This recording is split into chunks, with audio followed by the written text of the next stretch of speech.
31 John రోజు RBI ఒక bomb పేల్చింది. Paytm payments bank ని బ్యాన్ చేస్తున్నట్లు అనౌన్స్ చేసింది. The Indian digital payment app Paytm has come under fire. India's central bank has dropped the hammer on Paytm Payments Bank. Announce చేసిన 5 days లోనే Paytm share అన్నది 40% down అయింది. అదేవిధంగా Paytm కంపెనీకి ఏకంగా $2.4 బిలియన్ లాస్ వచ్చింది. అక్షరాల 20,000 కోట్లు. అంత లాస్ రావడానికి ప్రధానమైన కారణం యూజర్స్. పేటిఎంని ప్రెజెంట్ 35 కోట్ల ఇండియన్స్ యూజ్ చేస్తున్నారన్నమాట. అండ్ ప్రెజెంట్ చూసుకున్నట్లయితే 300 మిలియన్ పేటిఎం వ్యాలెట్స్ అనేవి యాక్టివ్లో ఉన్నాయి. అదేవిధంగా 30 మిలియన్ పేటిఎం బ్యాంక్ అకౌంట్స్ అనేవి ఓపెన్లో ఉన్నాయి. ఏం bank accounts? Paytm payments bank accounts అనమాట. అదేవిధంగా 8 మిలియన్ ఫాస్టాగ్స్ యాక్టివ్లో ఉన్నాయి. అది కూడా పేటిఎం పేమెంట్స్ బ్యాంక్తో లింక్ అయిన ఫాస్టాగ్స్ యాక్టివ్లో ఉన్నాయి.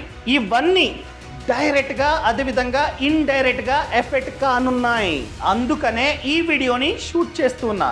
ఈ వీడియోలో అసలు ఆర్బీఐ పేటిఎం పేమెంట్స్ బ్యాంక్ని ఎందుకు బ్యాన్ చేసింది, అదేవిధంగా మీరు కనుక మీ డబ్బుని పేటిఎం మనీ యాప్ ద్వారా మ్యూచువల్ ఫండ్స్లో పెట్టుబడి పెడుతున్నట్లయితే మీ డబ్బు సేఫేనా, మీ డబ్బు పరిస్థితి ఏంటి, అదేవిధంగా పేటిఎం యాప్లో మీరు కనుక పేటిఎం గోల్డ్లో మీ డబ్బుని పెట్టుబడి పెట్టినట్లయితే మీ డబ్బు పరిస్థితి ఏంటి, అదేవిధంగా చాలామంది షాప్స్కి పేటిఎం స్కానర్ని పెట్టుకున్నారు, వాళ్ళ పరిస్థితి ఏంటి, ఇవన్నీ ఎక్స్ప్లెయిన్ చేస్తా. సో ఈ వీడియోని లాస్ట్ వరకు చూడండి. అంతేకాకుండా ఇంతవరకు ఈ ఛానల్ని సబ్స్క్రైబ్ చేసుకోకపోతే ఇప్పుడే సబ్స్క్రైబ్ చేసుకోండి. నేను మీ కౌశిక్ మరిడి.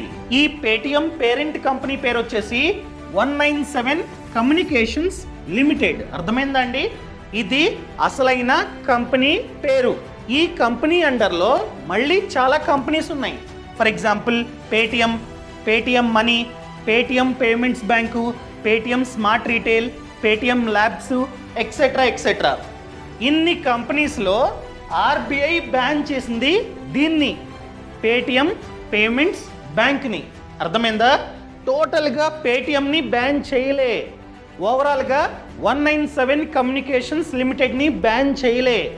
సో దీంట్లో ఉన్నటువంటి ఒక కంపెనీని బ్యాన్ చేసింది, అది కూడా Paytm payments bank. Clear? So మీ పేటిఎం వ్యాలెట్లో డబ్బు ఉన్నట్లయితే సేఫ్. పేటిఎం మనీలో, పేటిఎం మనీ ద్వారా మీరు కనుక మ్యూచువల్ ఫండ్స్ లేకపోతే స్టాక్ మార్కెట్లో మీ డబ్బుని పెట్టుబడి పెట్టినట్లయితే సేఫ్, నో ప్రాబ్లం. అదేవిధంగా Paytm smart retail, Paytm scanners షాప్స్లో ఉంటాయి కదా, అదేవిధంగా పేటిఎం సౌండ్ బాక్సులు, ఇవన్నీ సేఫే. అదేవిధంగా పేటిఎం ల్యాబ్స్, ఇవన్నీ సేఫే. ఓన్లీ దీన్నే బ్యాన్ చేసింది ఆర్బీఐ. సో 29th ఫెబ్ లోపు, 29th లోపు మీరు ఈ పేటిఎం పేమెంట్స్ బ్యాంక్లో డబ్బు ఉన్నట్లయితే దాన్ని విత్డ్రా చేసుకోవాలి, తర్వాత చెయ్యలేరు. అదేవిధంగా ఫెబ్ 29th తర్వాత పేటిఎం పేమెంట్స్ బ్యాంక్లో బ్యాంక్ అకౌంట్ని ఓపెన్ చేయలేరు. మిగతావన్నీ నార్మల్గా రన్ అవుతాయి. కానీ వీటిల్లో కొన్నిటికి ఇది లింక్ అయి ఉంది. ఫర్ ఎగ్జాంపుల్ పేటిఎం ఉంది, పేటిఎం యాప్, ట్రైన్ టికెట్స్, బస్సులు అన్నీ బుక్ చేసుకోవచ్చు. కానీ పేటిఎంలో పేటిఎం వ్యాలెట్ ఉంటుంది, ఆ వ్యాలెట్కి ఈ పేటిఎం పేమెంట్స్ బ్యాంక్ అన్నది లింక్ అయి ఉంది. సో మనం 29th ఫెబ్ లోపు ఆ లింక్ అయిన బ్యాంక్ అకౌంట్ బదులు వేరే బ్యాంక్ని లింక్ చేయాలి. లింక్ చేస్తే ఈ పేటిఎం వ్యాలెట్ని కూడా మనమైతే యూజ్ చేసుకోవచ్చు. ప్రెజెంట్ పేటిఎం వ్యాలెట్కి పేటిఎం పేమెంట్స్ బ్యాంక్ అన్నది లింక్ అయి ఉంది, దాన్ని తీసేసి ఆటోమేటిక్గా పోతుంది ఫెబ్ 29 తర్వాత. సో పోయిన తర్వాత లేకపోతే ఇప్పుడే వేరే బ్యాంక్తో లింక్ చేసుకోండి, డన్. దీనికి ఎటువంటి ప్రాబ్లం లేదు పేటిఎం మనీకి. బట్ దీనికి ప్రాబ్లం ఉంది.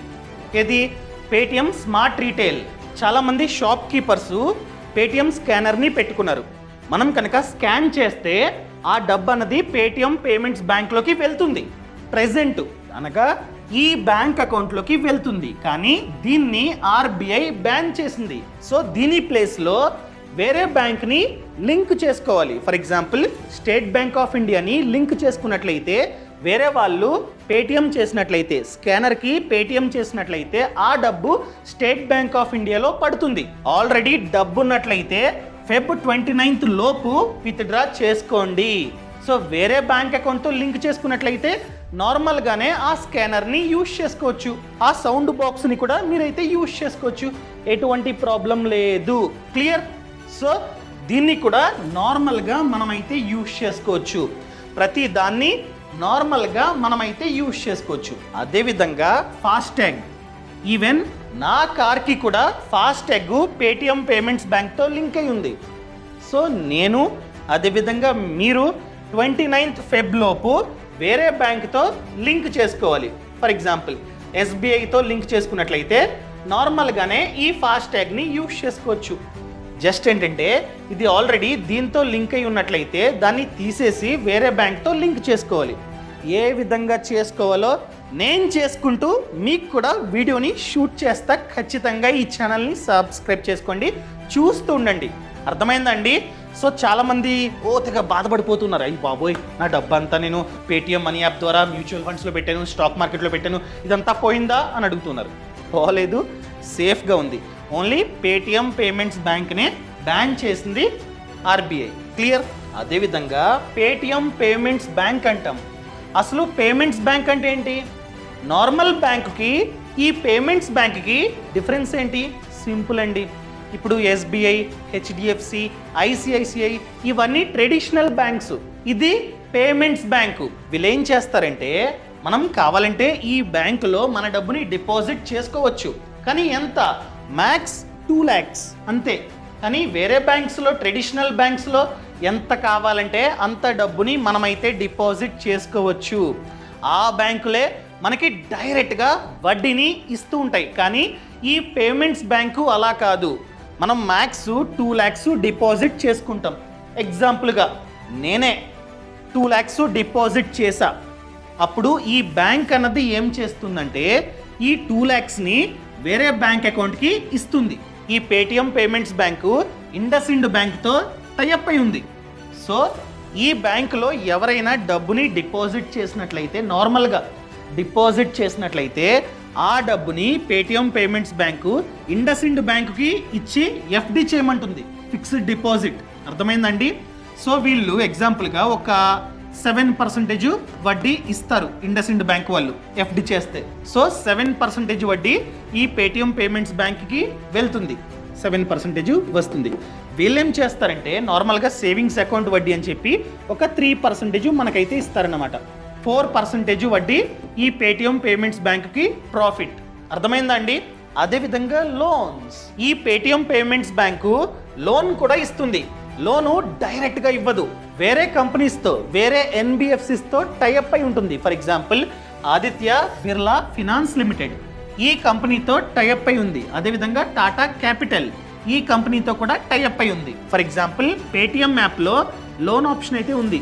మనం లోన్కి అప్లై చేసుకోవచ్చు. అప్లై చేసుకున్న 5 minutesలో లోన్ శాంక్షన్ అవుతుంది. అర్థమైందండి? ఎందుకు 5 minutes? ఆల్రెడీ పేటిఎం వద్ద మన ట్రాన్సాక్షన్ లిస్ట్ అన్నది ఉంది. అదేవిధంగా మన ఆధార్ కార్డు, పాన్ కార్డు అన్నీ ఉన్నాయి. సో వెంటనే మన ప్రొఫైల్ని చూసి 5 minutesలో లోన్ని శాంక్షన్ చేస్తుంది పేటిఎం. అది కూడా ఎలా ఇస్తుంది? ఇవి ఈ ఎన్బిఎఫ్సిస్ ద్వారా లోన్ తీసుకొని ఆ లోన్ని మళ్ళీ మనకే ఇస్తుంది. ఫర్ ఎగ్జాంపుల్ వీళ్ళ వద్ద ఒక 12%కి లోన్ తీసుకుంటుంది, కానీ మనకిచ్చేది ఏకంగా 18%. ఇక్కడ ప్రాఫిట్. అర్థమైందండి? 6% ప్రాఫిట్. ఎవరికి? పేటిఎం పేమెంట్స్ బ్యాంక్కి. మీకు డౌట్ వచ్చే ఉంటుంది, ఎందుకండి ఇంత వడ్డీకి తీసుకోవడం? మనం డైరెక్ట్గా బ్యాంక్కి వెళ్ళి లేకపోతే ఈ ఎన్బిఎఫ్సిస్కి వెళ్ళి తీసుకోవచ్చు కదా. పెద్ద ప్రాసెస్. కానీ పేటిఎం యాప్లో 5 minutesలో ఇన్స్టెంట్గా లోన్ శాంక్షన్ అవుతుంది. అందుకని చెప్పి మనం 18% అయినా పర్లేదు అని చెప్పి తీసుకుంటూ ఉంటాం.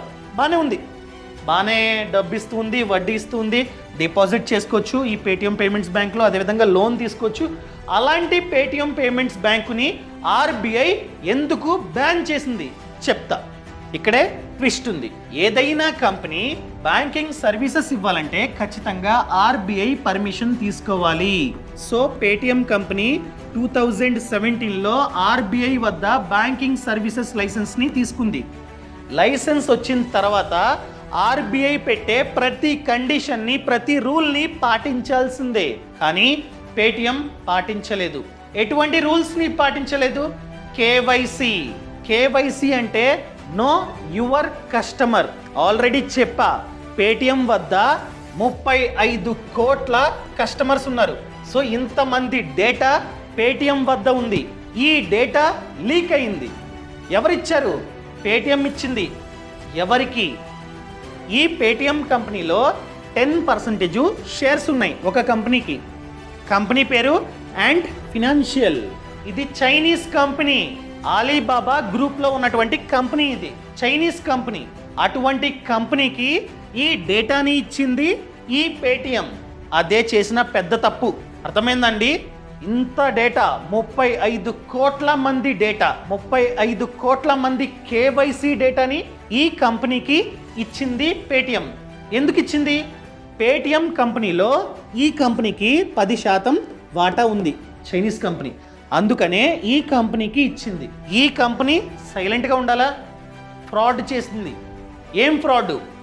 ఈ డేటాతో ఫేక్ ట్రాన్సాక్షన్స్ చేసింది.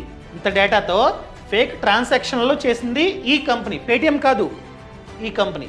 అదేవిధంగా ఒక పాన్ కార్డుతో 1000 కంటే ఎక్కువ బ్యాంక్ అకౌంట్స్ని క్రియేట్ చేసింది ఆ కంపెనీ. అదేవిధంగా ఫారెన్ కంట్రీ ట్రాన్స్ఫర్, ఫేక్ అకౌంట్స్ని క్రియేట్ చేసి వేరే కంట్రీకి డబ్బులు పంపించింది ఆ కంపెనీ. దాన్నే మనీ లాండరింగ్ అంటాం. ఈ మనీ లాండరింగ్ పెద్ద ఫ్రాడ్. ఇది తెలిసింది ఆర్బీఐకి. ఊరుకుంటుందా? వెంటనే బ్యాన్. సో మీ డబ్బు కనుక పేటిఎం పేమెంట్స్ బ్యాంక్లో ఉన్నట్లయితే వెంటనే 29th ఫెబ్లోపు డబ్బుని విత్డ్రా చేసుకోండి. అండ్ ఐపీఓ లిస్ట్ అయినప్పుడు 1950 షేరు ధర, కానీ ఇప్పుడు 450. ఇంకా డౌన్ అవడానికి ఛాన్స్ ఉంది. ఇది డౌన్ అవుతూ ఉంది. ఇంకో పక్క జియో ఫినాన్షియల్ సర్వీసెస్ షేర్ అన్నది పెరుగుతూ ఉంది. ఎందుకు? అంబానీ గారు మేబీ ఫ్యూచర్లో పేటిఎం వ్యాలెట్స్కి సంబంధించిన డీల్ని కొనుక్కోవచ్చు. పేటిఎం వద్ద కొనుక్కుంటే దీని షేరు ధర పెరుగుతుంది. జియో ఫినాన్షియల్ సర్వీసెస్ షేరు ధర మేబీ పెరగవచ్చు. అర్థమైందా అండి? ఈ సమాచారం నచ్చితే దయచేసి కింద కామెంట్లో పెట్టండి, చెప్పండి. అండ్ అదేవిధంగా ఇంకొక matter, health insurance. Health insurance అన్నది చాలా అంటే చాలా ముఖ్యం. ఖచ్చితంగా ప్రతి ఒక్కరూ హెల్త్ ఇన్సూరెన్స్ పాలసీని తీసుకోవాలి. ఎలా తీసుకోవాలి? Offline, online. మనం కనుక ఆన్లైన్ తీసుకుంటే డిస్కౌంట్లో మనకైతే పాలసీలు వస్తాయి. ఫర్ ఎగ్జాంపుల్ ఆన్లైన్లో తీసుకోవడానికి బెస్ట్ ప్లాట్ఫామ్ పాలసీ బజార్. ఈ పాలసీ బజార్లో ఏంటంటే మనం కంపేర్ చేసుకోవచ్చు. చాలా కంపెనీస్కి సంబంధించిన పాలసీలు ఉంటాయి. వాటిని కంపేర్ చేసుకొని బెస్ట్ పాలసీని, చీప్ అయిన పాలసీని మీరైతే తీసుకోవచ్చు. ఎలా తీసుకోవాలి చూపిస్తారండి. నేను కింద డిస్క్రిప్షన్లో లింక్ ఇచ్చా. ఆ లింకుని క్లిక్ చేస్తే ఈ విధంగా వస్తుంది. ఇక్కడ మీ డీటెయిల్స్ అన్నీ మెన్షన్ చేసి మీరు డైరెక్ట్గా పాలసీని కొనుక్కోవచ్చు అనమాట. మీ ఏజ్ ఎంతైతే అంత ఎంటర్ చేసి కంటిన్యూ. ఇలా ప్రతి సమాచారాన్ని మీరైతే ఇవ్వాలి. ఇచ్చి మీరు పాలసీని డైరెక్ట్గా కొనుక్కోవచ్చు. అర్థమైందండి? సో ఏమైనా జబ్బులు ఉన్నాయా చెప్పండి. None of the above. ఏం లేవు. అదేవిధంగా స్మోకింగ్ హ్యాబిట్ ఉందా? ఉంటే ఉంది. అదేవిధంగా ఆల్రెడీ పాలసీ ఉందా? ఉంటే ఉంది, లేకపోతే లేదు. అర్థమైందండి? ఇలా ప్రతి సమాచారాన్ని మనమైతే ఇవ్వాలి. ఇచ్చిన తర్వాత ఇలా మీరు కంపేర్ చేసుకోవచ్చు. ఇక్కడ కవర్, ఫర్ ఎగ్జాంపుల్ మీకు 10 lakhs కవరేజ్ కావాలి, అప్లై. ఇక్కడ 10 lakh కవరేజ్ చూపిస్తుంది. అర్థమైందండి? 10 lakhs. అండ్ క్యాష్లెస్ హాస్పిటల్స్ అనగా నెట్వర్క్ హాస్పిటల్స్. నేను బెంగళూరు ఇచ్చా. బెంగళూరులో ఈ కేర్ కంపెనీకి 375 క్యాష్లెస్ హాస్పిటల్స్ ఉన్నాయన్నమాట. ఇలా మీరు ప్రతి పాలసీని కంపేర్ చేసుకోవచ్చు. కంపేర్ చేసుకొని మంచి పాలసీని మీరైతే చూస్ చేసుకోవచ్చు అనమాట. ఇక్కడ బెస్ట్ ఏంటంటే ఫిల్టర్ చేసుకోవచ్చు. ఫర్ ఎగ్జాంపుల్ మీకు నెట్వర్క్ హాస్పిటల్స్ ఎక్కువ కావాలి, ఇక్కడ క్యాష్లెస్ హాస్పిటల్స్ అప్లై. ఈ కంపెనీస్కి క్యాష్లెస్ హాస్పిటల్స్ ఎక్కువ ఉన్నాయి. ఈ విధంగా మీరైతే కంపేర్ కూడా చేసుకోవచ్చు అనమాట. అదేవిధంగా మీకు ప్రీమియం తక్కువ కావాలి, సో ఇక్కడ ప్రీమియం లో టు హై అప్లై. సో ఇలా మీరైతే కంపేర్ చేసుకోవచ్చు. అదేవిధంగా క్లైమ్ సెటిల్మెంట్ రేషియోని కూడా ఇక్కడే మీరైతే చూసుకోవచ్చు అనమాట. చూడండి, క్లైమ్ సెటిల్మెంట్ రేషియో ఇక్కడ వస్తుంది 96, 98, 99. ఈ విధంగా మీరు చూసుకోవచ్చు అనమాట. చూసుకొని మంచి పాలసీని మీరైతే డైరెక్ట్గా ఇక్కడే కొనుక్కోవచ్చు. బై. సో అర్థమైందండి? మంత్లీ కట్టుకోవచ్చు, లేకపోతే ఇయర్లీ ప్రీమియం కూడా మీరైతే కట్టుకోవచ్చు అనమాట. డైరెక్ట్గా ప్రొసీడ్. ఈ విధంగా మంచి కంపెనీని చూస్ చేసుకొని కొనుక్కోండి. బెస్ట్ ఏంటంటే లింక్ ఇచ్చా, కొనుక్కోండి, మీకే ఉంటుంది. అదేవిధంగా ఫ్రీడమ్ యాప్ అండి. ఫ్రీడమ్ యాప్లో చూసుకున్నట్లయితే 1000 కంటే ఎక్కువ కోర్సెస్ ఉన్నాయి. ఇదిగోండి, ఇదే ఫ్రీడమ్ యాప్. ఫ్రీడమ్ యాప్లో 1000 కంటే ఎక్కువ కోర్సెస్ ఉన్నాయి. About business, farming and finance. చూసారా, ఫార్మింగ్, బిజినెస్ అండ్ ఫినాన్స్. ఫినాన్స్లో చూసుకున్నట్లయితే ప్రతి దాని గురించి కోర్స్ ఉందండి. For example government schemes, PMEGP, Mudra loan, అదేవిధంగా ఫిక్స్డ్ డిపాజిట్, ప్రతి దాని మీద కోర్స్ ఉంది. అదేవిధంగా business courses, beauty and wellness. So ఎవరైతే సక్సెస్ అయ్యారో వాళ్ళు మీకు ఎక్స్ప్లెయిన్ చేస్తారనమాట. అర్థమైందండి? వీళ్ళు సక్సెస్ అయ్యారు, వీళ్ళు మీకు A to Z నేర్పిస్తారు. మీరు కావాలంటే మీకు డౌట్ వచ్చినట్లయితే వీళ్ళతో కాల్ షెడ్యూల్ చేసుకుని మీరైతే మాట్లాడవచ్చు. For example dairy farming. So ఎవరైతే డైరీ ఫార్మింగ్ చేస్తూ సక్సెస్ అయ్యారో వాళ్ళు మీకు A to Z నేర్పిస్తారనమాట. వీళ్ళందరూ మీకు నేర్పిస్తారు. సో ఫ్రీడమ్ యాప్ని ఇప్పుడే డౌన్లోడ్ చేసుకోండి. యాప్ లింక్ అన్నది కింద డిస్క్రిప్షన్లో ఉంది. So Policybazaar link and Freedom app link, రెండు లింక్స్ కింద డిస్క్రిప్షన్లో ఉన్నాయి, అదేవిధంగా పక్కన కామెంట్స్లో ఉన్నాయి. సో ఇప్పుడే డౌన్లోడ్ చేసుకోండి. పాలసీ కావాలంటే ఇప్పుడే తీసుకోండి. Thank you so much. Thanks for watching. జై హింద్.